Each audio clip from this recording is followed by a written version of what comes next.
Hey everyone, it's Salman Qureshi, and you're listening to the Expat Brat podcast. What's up? How's it going? Have you had a great week? I've been a little bit off the radar for the last few days because I've been so busy with good stuff, all good stuff, and I'm hoping you've had the same kind of great week where you're supporting a team and they're really close. The game's right on the line, and then they pull through and they win. And you're so delighted about it because you actually secretly had put in all your savings into betting that they will win this match without telling your spouse or anybody else. And you were worried also because your job was on the line. But it's all paid through, and now you have enough money to cover, not just cover up your savings, but double it up and retire and not worry about your job, and also pay for your kid's school fee, which was due, but you, again, hadn't really dealt with the problem because you like to hide your head under the sand, and it's all worked out. It's all worked out. I hope you have a week, you have had a week where you've had that great feeling going through your body throughout the whole week. Although I don't know if that kind of emotional roller coaster is good for your heart. But we'll deal with that later, right? All right. So what is going on with you guys? I've been keeping myself busy with important things like TV shows and movies. And I just watched a film last night that's on Disney Plus. Yes, it's on Disney Plus. It's called, I'm forgetting the name now, but you'll know it's one of these new releases, and the tagline got me. And it's basically this guy, this girl who is dating around, has a shitty dating life, and then finds the perfect guy, only for it to turn into this really weird thing. I don't want to reveal it, but there's no point if I don't if I don't know the movie, right? Now you guys are just going, what is he talking about? So I do have to somehow find the name. How do I find the name now? Because for me to search it, I'd have to know. All right, I don't know. What were the new movies on? All right, Fresh. That's what it's called. It's called Fresh. All right, and it's pretty dark. It's like a black comedy, but like the black is stressed really high. Like, it's when I say it's dark. It's good though at the end. Like, overall it was a good film. It was just a very shocking kind of thing and weird.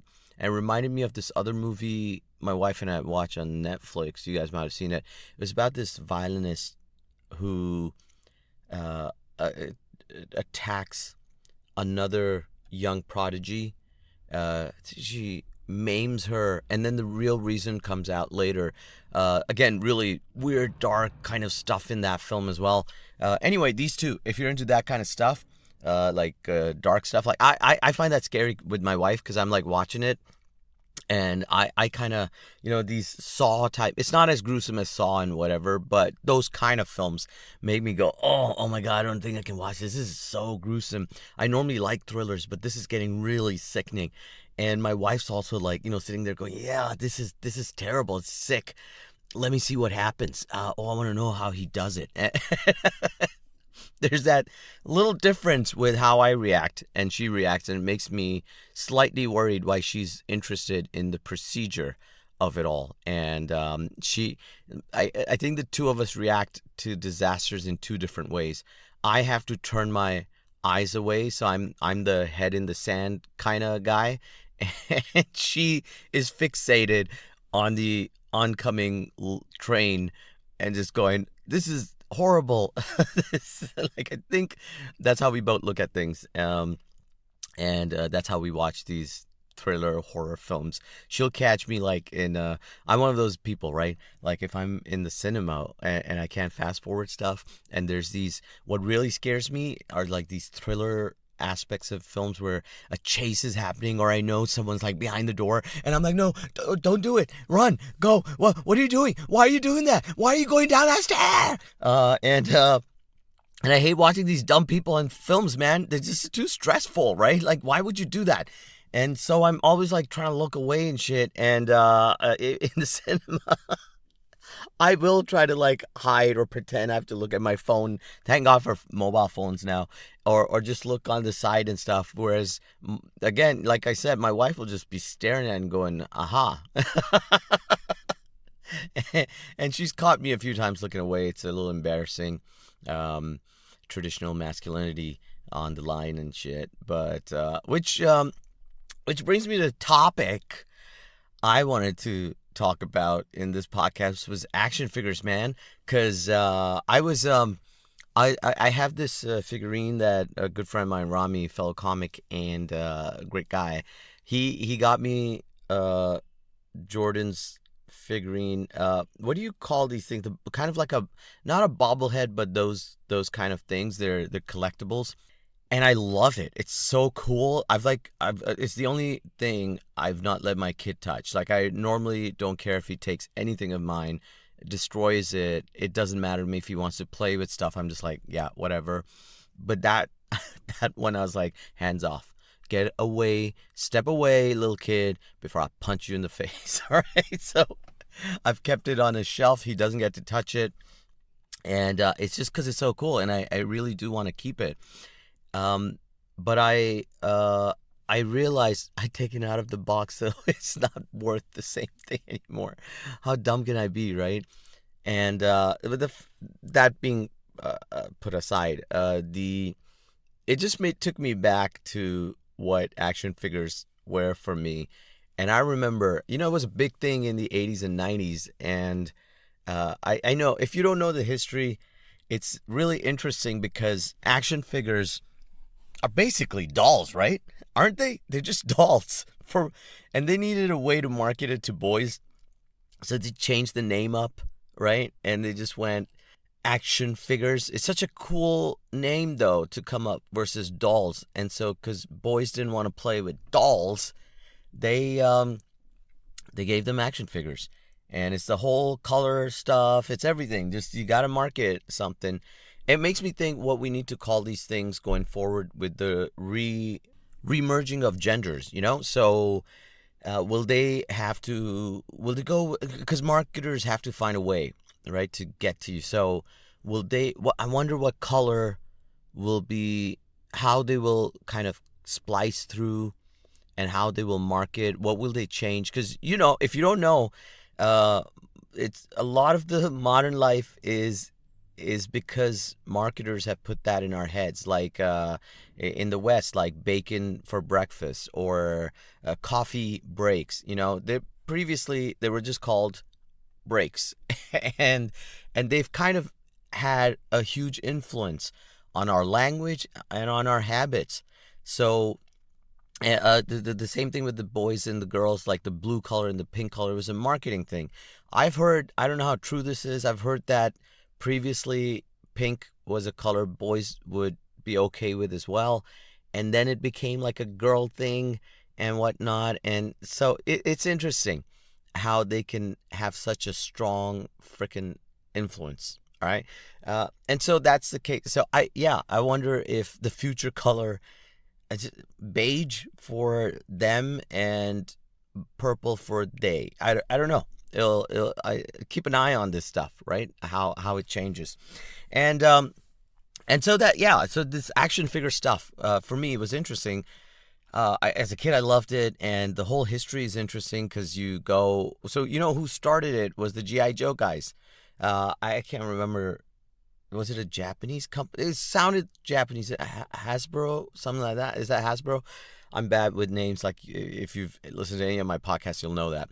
And they started the GI Joe action figures, cause soldiers, right? Like how much more masculine? How much more can you go like the opposite of dolls, right? They went all in with that idea. They went like completely. What's the most opposite thing we can think of? And they were cool. As a boy, I loved them. They were interesting. They were really well made. I don't know if how the earliest GI Joe figures were, but around the time I started playing with them, you used to get these ones with the ball bearing kind of thing. So they were very fluid, not gender wise, but fluid in movement.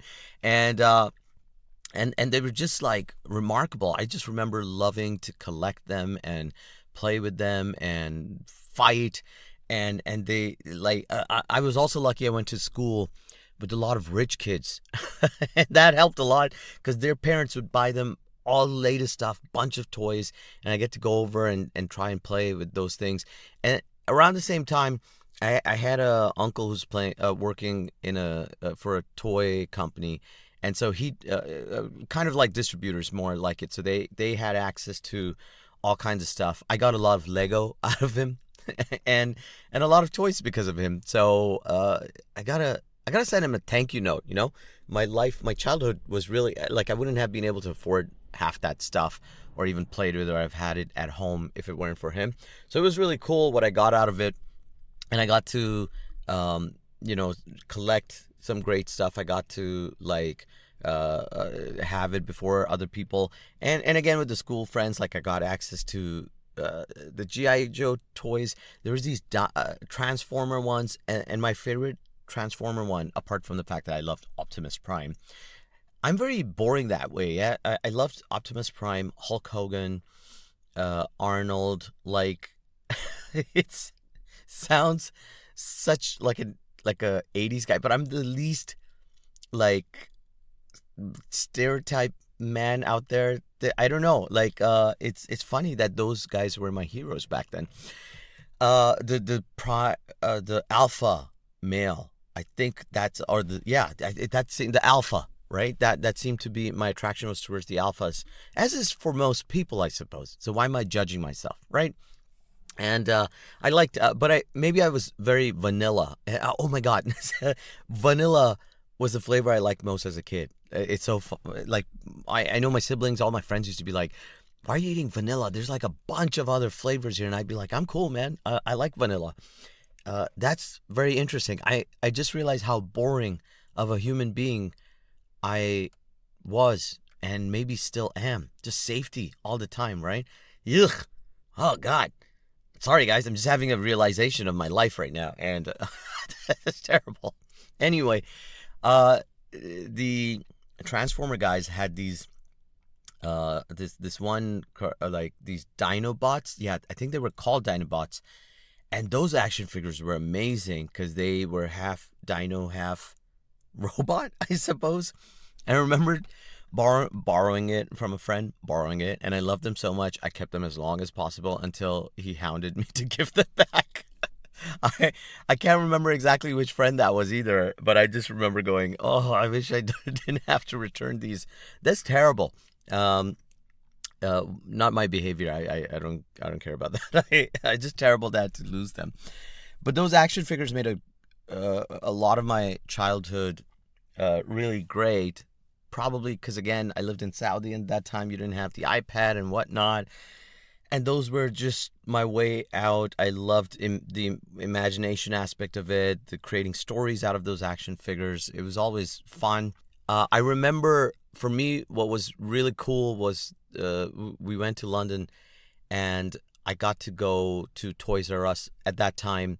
Toys R Us or anything like that. Actually, yeah, on a much smaller scale, you'd have some toy shops in the region here in the Middle East, but nothing on the level of Toys R Us, dude. I walked through the doors of Toys R Us, and I think it was a greater joy than when you see Tom Hanks walk into that store in Big. I think that thing was even bigger for me, right? It was the coolest place. I want to run around, but obviously I was only allowed to pick one toy, and I went for the Karate Kid action figure. I don't know what made me pick that, if someone influenced me into buying it or I just thought it was cool that it had this thing, you press a button and it did a chop, and it came with this plank thing that would break, so you position it and then you'd put the Karate Kid next to it and you'd press the button and it would chop, and the thing was designed to break, right? It was already like split into two, and you get what I'm talking about, right? Like stunt pieces. And it came with a robe that you put on him and took off when you wanted him to fight, I don't know who. I think my brother got Miyagi with him, maybe, I'm not sure. but we were so delighted. It was the coolest thing I ever got up until then. And I don't know which one was my first. I don't know if that was the first action figure I bought. I have to go back and check when I flew the first time to India versus the first time I flew to the UK. Because when I went on a trip to India with my mom, who is originally from India, like a lot of Pakistanis, and I went to this town next to Delhi called Allahabad. That's where her family comes from, and a lot of them are still there. We went there, and there I bought He-Man, and my brother bought another figure for from the He-Man series. It was see, again, I went for He-Man, the alpha guy, the main hero. Wow, so predictable. I think the other guy was called Pluto, not Pluto. I'm thinking Disney. This bald blue guy with spikes on his back, like stuff, like the armor he wore. What was his name now? I can't remember. God, I'm like trying to figure out things all the time while I'm chatting with you guys. You'd think by this point I'd go, maybe I should just prepare a little bit, right? Before I start podcasting, before I start the episode. Anyway, Panthro. Yes, that was the name, Panthro. No, he was in Thundercats. Now I'm confused. Oh, wait, no, I bought He-Man, and he bought, I forgot what he bought, man. But we had Thundercats and Panthro at one point, too. Shit, now I've got all these cool action figures swirling in my head. And again, I like the Thundercats guy, the main lead again. Oh my God, there's a pattern. So we got He-Man in India. It was I got to keep that. That was one of the coolest toys I had. And I think I used to influence my younger brother to get like complimentary action figures so that we'd have a set for my liking. And I'd convince him to get like the second character or the third character, and then so the poor guy always agreed to it as well. Oh, I feel it. Now I'm a shitty brother as well. My God, this whole episode is just me going, what a terrible human being I've been my whole life. All right, sorry. I should send him an apology about that and maybe buy him an action figure. I don't know. So those two were my first, and that's how strong that memory is ingrained, because they were both special moments, and to have them, and I played with them a lot, all the time. They were just like the coolest things I ever knew. And at some point, like a lot of things, I know they started becoming collectibles, and I have friends again who do it, and I'm talking about keeping one myself. But a lot of people started buying these things to just collect and watch, like grown-ups, right? So with the kids, we never grew up, I guess, our generation, if you think about it, right? So we went from playing with those toys to going, I gotta still have these action figures, and I'm gonna do it by calling them collectibles and just save them up, but never play with them. And that's partly amazing because you've got this great collection of toys preserved. You're almost like, it's a shrine, a museum to something that was really great, and still is, versus playing and using it for joy. So I don't know, maybe, but we are getting joy by keeping them. Yeah. And what would I do? Play with action figures, like sit there and make up stories. Maybe that's a cool thing. I try that sometimes with my kiddo. He just takes them and runs off. He doesn't like the stories I create. All right. But here's my favorite story about action figures. All right. At one point, any kid who grew up in the 90s, you had to get your hands on the Teenage Mutant Ninja Turtles. All right. And my favorite stories are about them because, again, I got Leonardo. Oh my God. I got Leonardo. Did you guys see that coming? Yes. Right. I had Leonardo, even though Michelangelo was No. That's the only time I didn't go for the alpha male. My brother went for Leonardo and I went for Michelangelo. Yes, maybe that's when I started changing a little bit and humor started taking over the idea instead of being the alpha male leader or whatever, right? That's the turning point in my life. Michelangelo saved me. So it was, no, not even Leonardo. We did not care for Leonardo. We thought he was the most boring turtle ever, right? Like, even if you listen to the song, he gets nothing. Like, everybody else gets like a decent, kind of cool intro. What are the lyrics? Like, Leonardo leads, Michelangelo, Donatello does machines, Raphael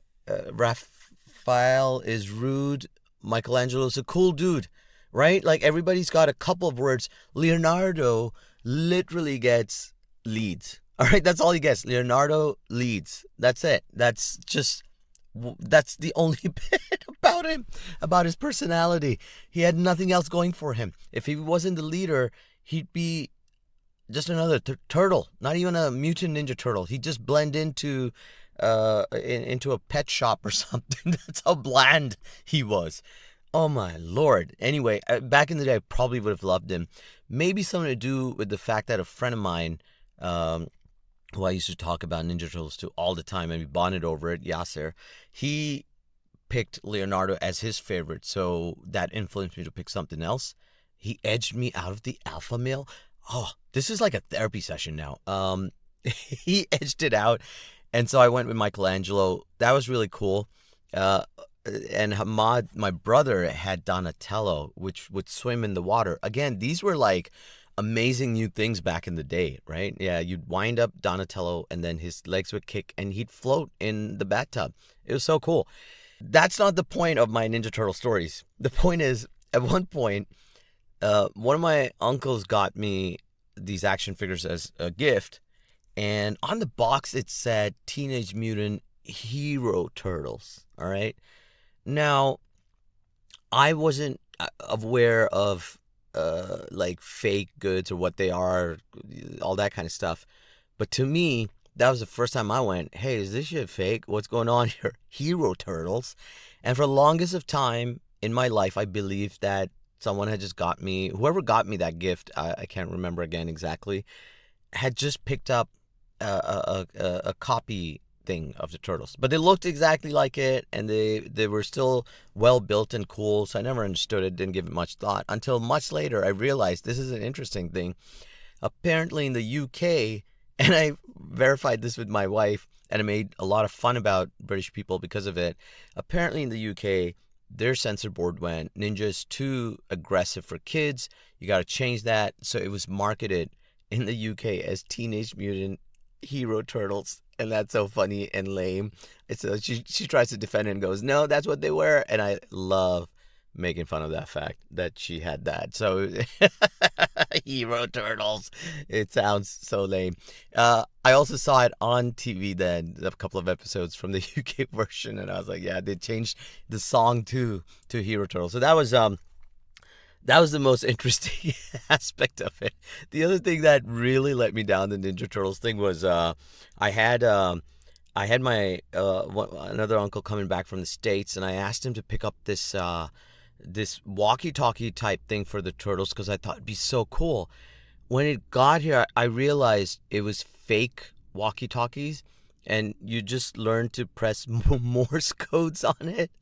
And I was just like, what the hell is this? It would just go beep, beep, beep. And, I was like 13, 14 maybe at that time, 12 to 14, around that age. And it's just the most disappointing thing I ever got as a toy. And I had first pick because my brother was out, so I was like, I'm going to pick the first turtle toy that's been brought. And I picked that, man. And the thing that my brother picked was much cooler. And, okay, I guess karma, right? So, yeah, there you go. Life has been figured out. So those were my favorite action figure memories, and again, just so much joy in collecting them and stuff. And I think I got to witness the golden period of it. I think the only downside about these action figures were, just like how watching wrestling did that to me, was that I always felt like I had body image issues, man, because they were all apparently really well built and sculpted and stuff, and you just kind of went, I don't have these kind of muscles.